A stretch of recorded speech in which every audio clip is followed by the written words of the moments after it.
Akhirnya mobil ini bisa diulas di Grid Otomotif bersama dengan Bro Hartoko. Oke, gue manggilnya apa nih? Hartoko aja. Hartoko Iya. atau Koko aja gitu. Koko boleh. Well, anyway, perkenalkan dong mobil satu ini nih. Ini adalah Suzuki XL7 tipe Alfa.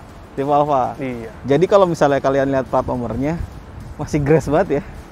Iya betul. Baru ya 6 bulanan lah. Iya. Belum lama ternyata tapi udah dimodif sejauh ini teman-teman. Keren. Respect. Nah, ini juga sebenarnya bisa dibilang mobil yang cukup jarang juga dilihat sama orang ya. Meskipun dia pabrikan dari Suzuki. Betul. Nah, overall sebenarnya pengennya lu tuh nih mobil arahnya kemana konsepnya?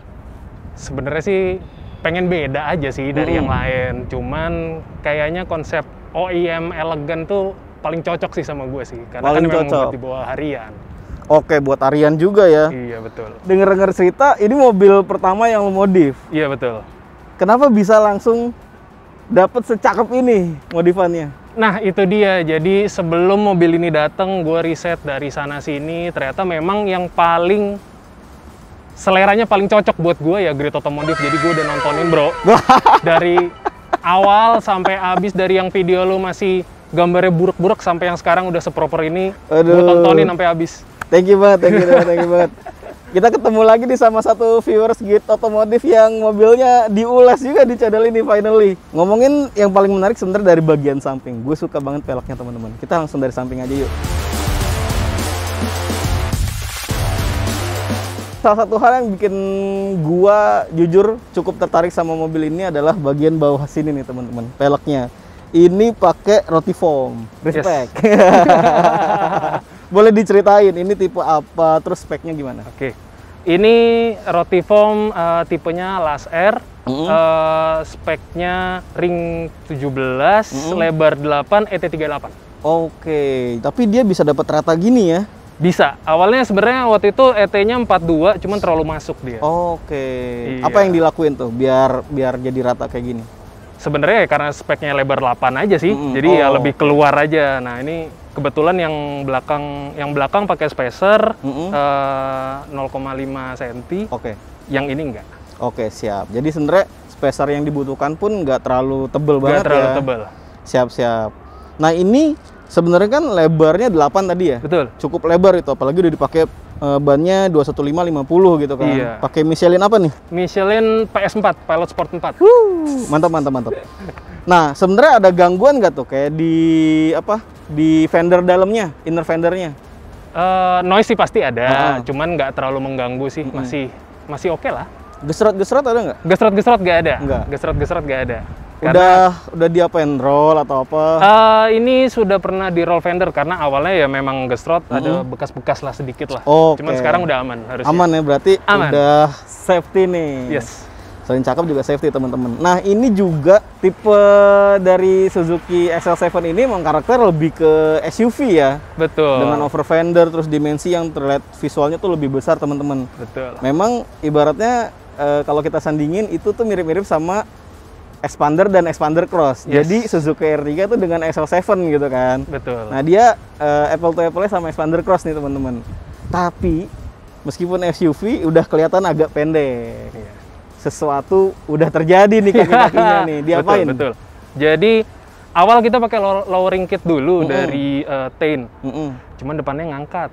Oh. Cuman depannya ngangkat Mas Adit. Jadi ya akhirnya saya putuskan untuk pakai coilover. Coilover. Iya, coilovernya dari LD Custom Coilover di Bandung. Ya, di Bandung. Iya. Penyakit mobil-mobil yang bongsor itu limbung, body roll gede.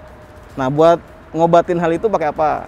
Body roll di dalam cup ini kita udah pakai strut bar dari NCC sama ada lower bar dari Kins. Dua-duanya lokal. Jadi depan belakang udah dipasangin. Yes, betul. Oke. Buka dong kap mesinnya, boleh nggak? Oke, boleh.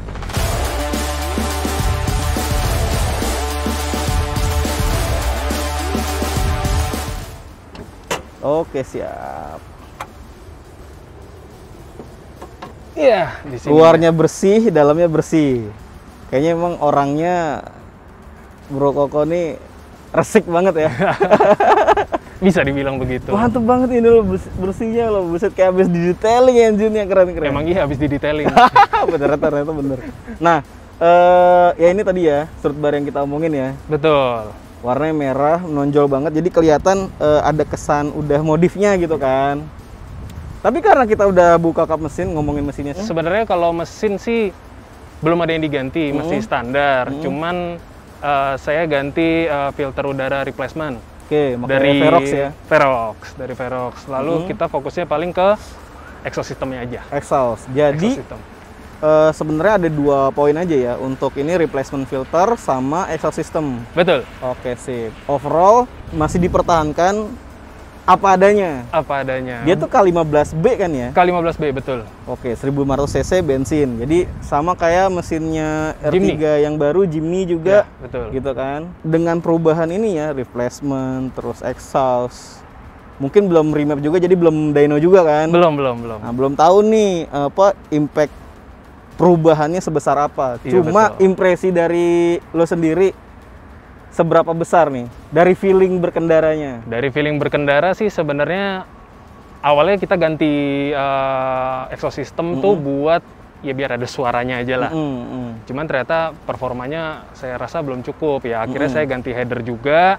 Lalu ya sebelum remap ya akhirnya saya terbantukan lah lewat pivot throttle control. Gue suka sih ini kalau lihat dari sini kelihatan langsung headernya. Konfigurasinya 41 ya? Headernya 41 pendek. Dulu awalnya pakai 41 panjang, cuman bunyinya tuh terlalu apa ya, kalau orang Jawa bilang tuh blayer gitu. Oh, blayer. Keluar banget suaranya. Nah, itu kurang cocok sama selera saya. Akhirnya ya kita pakai yang 41 pendek. Oke, siap. Terus juga keistimewaan dari exhaust systemnya ini Valvetronic. Valvetronic, betul. Yoi. Nah, ini kalau masalah Valvetronic itu dia Valvetronicnya yang vakum ya. Jadi yang hanya buka dan tutup gitu. Oke. Jadi sebenarnya bebas kalau ada air tergenang atau apa nggak terlalu bermasalah sih. Oke. Gitu. Jadi sebenarnya 2 titik lah bisa dibilang gitu ya. Iya. Buka tutup cukup simple sih sebenarnya. Iya. So far cukup nih kita ngomongin engine si XL7 ini. Kita tutup dulu. Oke.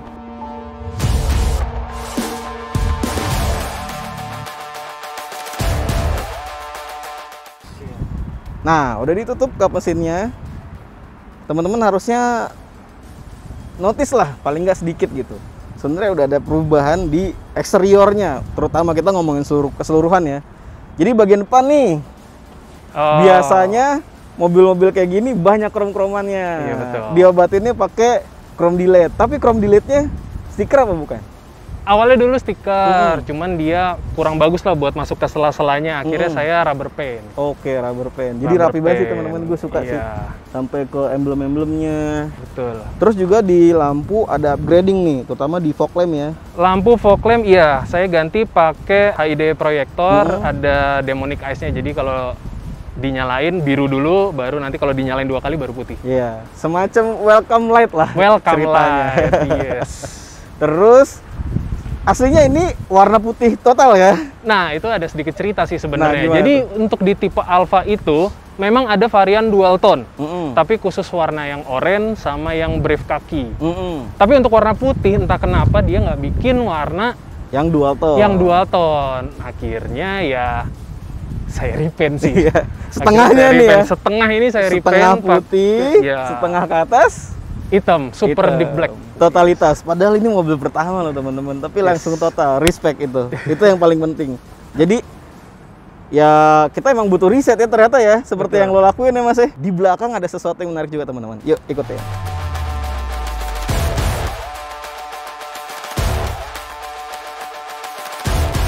Nah ini muffler, Muffler ya Dari Tech Pro. Tech Pro.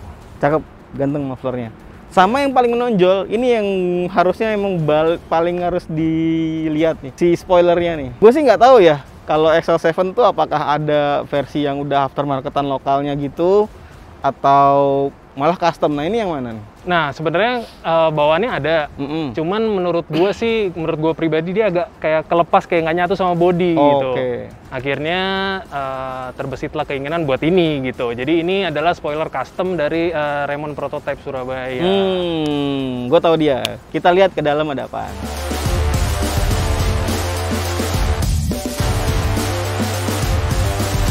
Oke, dari dalam teman-teman. Jadi bukan di baris depan tapi malah di baris kedua. Kenapa? Karena ini bukan aslinya nih begini ya. Yoi. Jadi udah modif juga teman-teman. Ini dibikin captain seat. Keren sih. Jadi kelihatan lebih eksklusif, lebih mewah gitu ya. Iya betul. Gue nggak tahu inspirasinya dari mana sih. Sebenarnya awalnya ya karena mobil warawiri gue kan Innova. Jadi Innova tuh yang captain seat kan kita bisa lewat dari tengah tuh ke belakang enak banget gitu. Nah kalau konfigurasi 233 kayak gini kan kita kalau ke belakang susah banget. Nah akhirnya ya gue punya ide nih gimana caranya gue bisa bikin captain seat gitu. Oke. Nah akhirnya ya kalau masalah captain seat ya udahlah kita serahin ke McGaffer-nya aja lah. Oke. McGaffer-nya tuh ada namanya Om Ferry dari Ferrari Jok Cibubur. Nah itu bener-bener McGaffer lah. Kalau misalnya teman-teman nggak tahu McGaffer, cari aja lah McGaffer. Itu orang jago buat ngapa-ngapain lah intinya ya. Lawas banget. Lanjut. Oke, nah kalau masalah Om Ferry waktu itu kita diajak ke workshopnya, kita muter-muter, akhirnya jatuh kepada jok expander. Ini expander nih teman-teman ternyata nih. Pas banget sih ternyata buat dimensinya, terus yang lo bilang juga buat jalan ke belakang cukup lah buat satu orang gitu kan. Tapi yang saktinya sih sebenarnya dia bisa ngukur gitu dengan tinggi setinggi gua, gua juga bisa duduk di belakang. Iya, Doi tinggi banget lo, parah. Tinggi lo berapa? 190 Pak. 190, gokil. Kaki masih kayak gini, masih nyaman banget lah. Terus juga ini lengkap sama custom armrestnya nih. Karena memang sebenarnya di expander jok depan itu kan nggak ada armrest ya. Betul. Ini lengkap nih fiturnya. Terus juga yang paling penting sepanjang kabin ini 3 baris ya, jok depan, tengah, belakang ini udah full red trim ya. Full red trim pakai microfiber.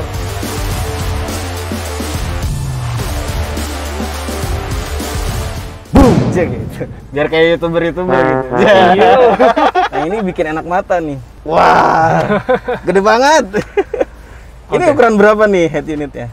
Ini head unitnya ukurannya 10 inci dari Kenwood tipenya DMX 9720XS. Oke. Jadi dia kelebihannya itu dia high res audio yang pertama, yang kedua udah wireless Apple CarPlay sama Android Auto. Wow. Dan udah 1080 udah Full HD lah. Nah hampir kelewat nih satu hal teman-teman. Jadi dengan udah head unit ada spek high resnya juga buat audio, pasti harusnya audio udah di upgrade juga. Iya, betul. Diapain aja nih? Kalau audio sih sebenarnya gue naruhnya di penempatan yang apa adanya di situ. OM look lah ya. OM look. Jadi semua speaker udah ganti Pioneer dari depan, tengah, segala macam two way ya pasti ya. Oke. Terus ada tambahan juga subwoofer aktif kolong. Di kolong jok lu tuh ada Di sini subwoofer. nih. Oh, oke. Sama terakhir ada peredam, full peredam semua dari pintu, dari lantai Decknya ini. juga ya. Decknya juga. Oke. Jadi tadi ada, lo bilang soal mesin ada throttle control juga. Oke, ini throttle controlnya dari Pivot yang 3 Drive Pro. Ini juga enak sih. Cuman memang kalau gue pribadi sih senangnya nyetelnya yang paling pol aja. Head unit, tombol throttle controller sama gauge di sebelah kanan. Nah ini juga gue waktu itu ngambilnya dari Asko Motorsport. Saya tanya yang belum ada KW-nya yang mana. Nah ternyata disebutkan lah yang versi USDM ini. Gitu. Jadi ya buat gaya-gaya aja sih sebenarnya, pengen lihat aja, enak gitu. Ada wireless charging di sini. Wireless charging di sini, sama terakhir ada pedal dari Gazoo Racing. Tadi kan kita udah ngomongin nih suara knalpot apa segala macem. Boleh dong digas-gas dikit suaranya. Kita gas ya. Yoi. Ini Valvetronic-nya gue offin dulu, biar ketahuan suaranya. Ya kayak mobil pada umumnya sih sebenarnya. Soft banget. Soft banget. Nah begitu Valvetronic-nya gue buka. Oh. Lebih ke karakter yang kering gitu ya? Agak kering, cuman agak ngebas dikit sih. Mungkin karena ketahan Valvetronic juga teman-teman. Yes. Jadi ada suara cukup ngebasnya gitu. Di dalam cukup kayaknya ya. Kita obrolin. Kita keluar lagi yuk.